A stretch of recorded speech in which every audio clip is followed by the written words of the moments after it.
По обе стороны пролива Ла-Манш в Англии и во французской Нормандии есть два одинаковых приливных острова, на которых возвышается замок и монастырь.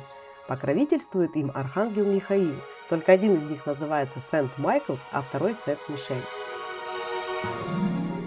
В обоих местах видения архангела были замечены в течение V века, поэтому их истории тесно связаны друг с другом. Но сегодня речь пойдет об английском острове Сент-Майклс-Маунт, который находится в заливе Маунтс-Бэй в графстве Корнуолл. Знаменит он тем, что полностью занимает небольшой неприступный остров, попасть на который можно только во время отлива, пройдя путь в 366 метров от городка Маразион по специально проложенной по дну залива дорожке, после прилива только на лодке. И еще у кельтов это место считалось святым, оставшимся от погибшей доисторической цивилизации Лионесс. Позже сюда приплывали финикийцы, и жители Корнуолла приходили к ним с побережья за товаром. Но когда в 495 году рыбакам явился архангел Михаил, эта гора стала местом паломничества. Позже, в XII веке, французы построили здесь церковь и монастырь бенедиктцев. Эта церковь очень хорошо сохранилась и до сих пор. Жители Маразиона приходят сюда на службу. А вот монастырь во время своего правления распустил Генрих VIII еще в XVI веке, и в крепости обосновался военный гарнизон. Как и много веков назад, у подножия замка, направленные в море, стоят старинные пушки.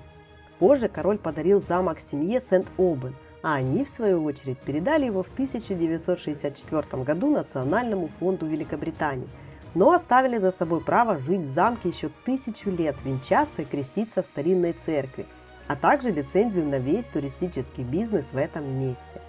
Сам замок относительно небольшой, но здесь собрана богатая коллекция картин и старинных вещей. Постоянно на острове живут 12 семей обслуживающего персонала, а с апреля по ноябрь нанимают еще 80 сотрудников для того, чтобы обслуживать большее количество туристов. Необычной особенностью острова является подземная железная дорога, по которой до сих пор возят товары из порта в замок. Она была построена шахтерами около 1900 года, но, к сожалению, ее конструкция не позволяет перевозить пассажиров. Не обошел вниманием и кинематограф это место. Вы могли его видеть в таких фильмах, как «Дракула», «Никогда не говори никогда» о Джеймсе Бонде, «Марай-Мунди» и «Шкатулка Мидаса», а также в сериале «Игры престолов. Дом дракона». Помните, в замок мы шли по дорожке, но пока гуляли, начался прилив, поэтому назад возвращаемся на лодке.